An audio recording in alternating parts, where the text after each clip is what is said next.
Do you ever feel like life is happening to you and that you can't do anything about it? And maybe things feel out of control.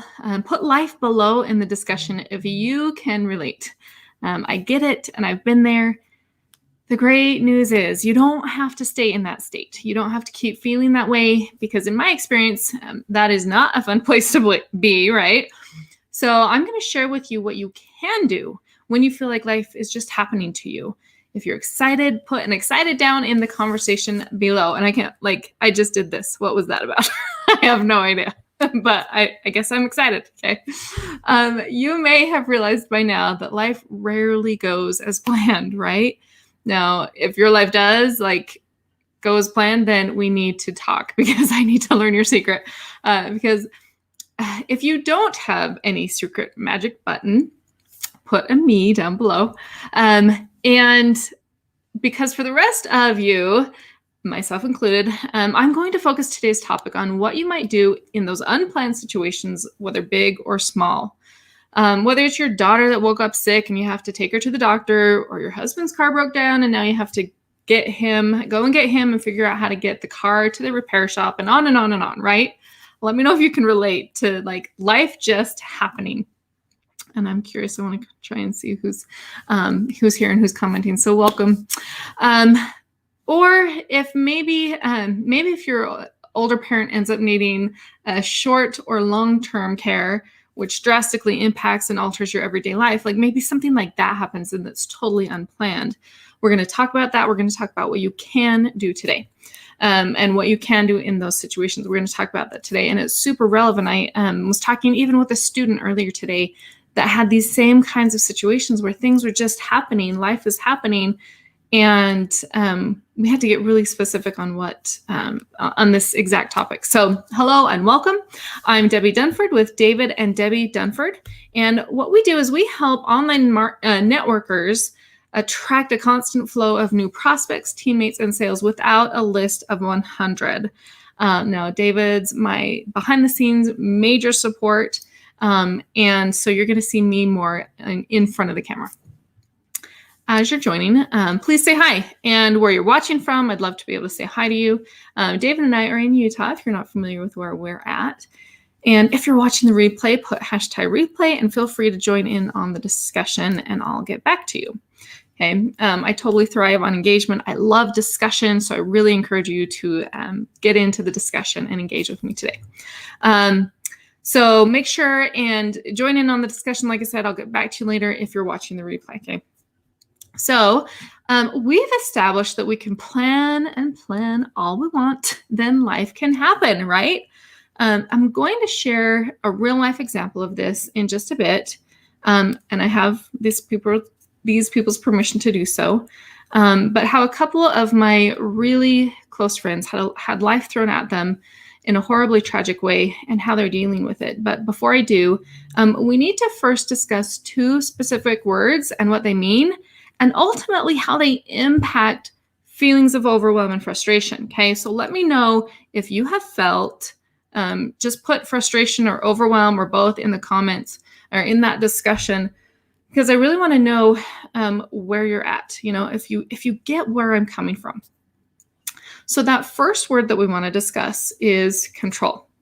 And I wanted to look up control, and control is defined as the power to make decisions about how something is managed or done. Okay, so control is power. With control, you get to make decisions about something, about how something's managed, you get to do that. And so what things in your team do you have control over?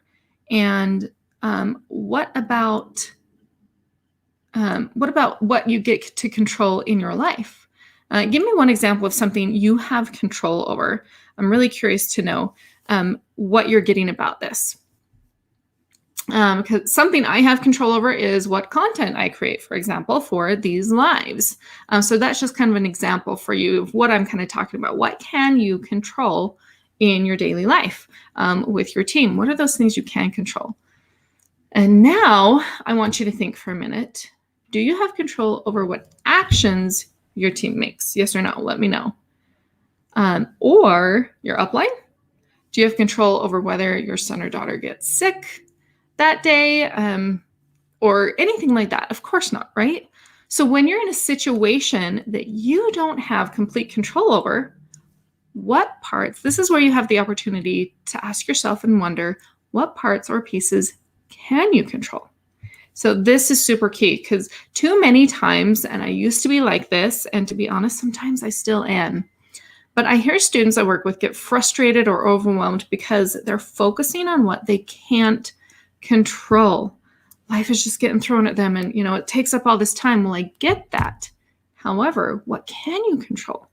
And it's so easy to go into the that I can't control piece, right? And focus on that. So easy to do. Now, like, I run ads on this platform, and I found myself getting frustrated when the metrics don't turn out how I'd like. And trust me, I can go down that rabbit hole of self-judgment and frustration. So I get it. But I also get to choose whether I do that or not. I can control what my response is to unfavorable metrics, right? Like, I totally get to control that. And when I choose to focus on what I can control and make a choice as to how I might proceed, then I'm able to move forward. Okay. So, and we'll come back and circle back around to that. Now, the second word is influence. That's the other part of the equation that we need to look at. What does influence mean to you? I'm curious. Let me know. What does influence mean to you? To Google, influence means the power or capacity of causing an effect in indirect or intangible ways, or they shortened it down to like sway. Okay, so what's the difference between influence and control? So again, let me know your thoughts on that. I'm really curious. I'd love you to join the discussion, because with control, you are in charge. You get to make the decision. With influence, it's not something you get to choose. It's an effect that you indirectly sway or persuade, right? So it can be an effect of something you're persuading or swaying to happen, but you're not in control. You don't get to choose.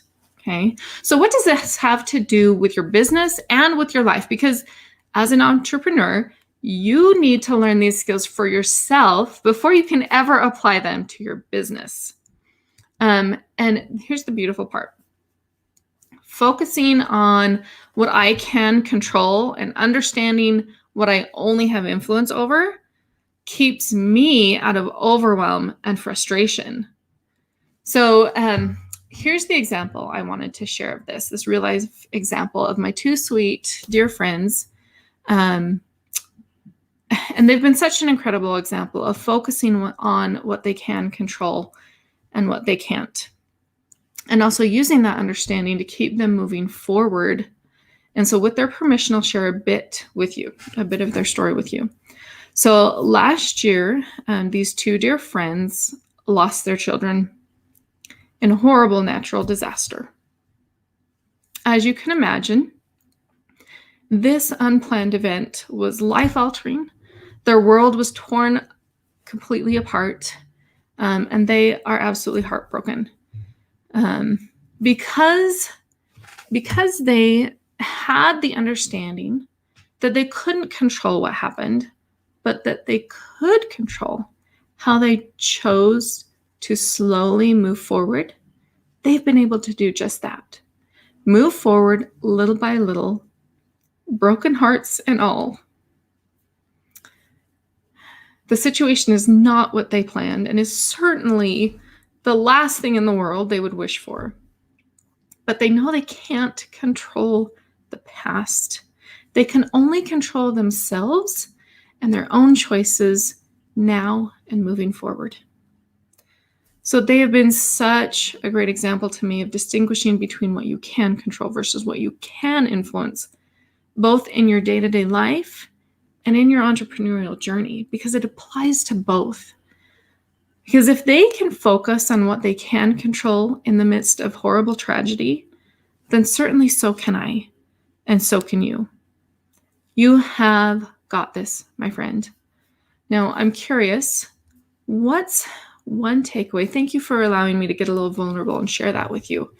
I won't go further with that or I'll get more emotional, but I am curious, what one takeaway is that you've gotten from today. I'd love to hear it down below in the discussion. What's something you maybe haven't thought of before, or what's an area of your life you didn't think you had any control over that you now realize there are pieces you can control, choices you can make, okay? I'd love to hear about them. And if you found this valuable, you'll want to make sure and follow our fan page and get notified when we go live so you can get all the trainings that we do. And this is what we focus on. We focus on magnetic marketing. We focus on mind mastery. We focus on being your own CEO, and we've kind of changed that to Chief Entrepreneur Officer. And being a servant leader, having that what it means to be that servant leader. And those items will help you attract prospects, build a team, and generate customers. We've seen it time and time again. So thank you so much for taking the time to invest in yourself by being here, by learning and growing here with me today. I hope you have a fantastic rest of your day, and remember to expect more and soar in your life and in your business. We'll see you next time.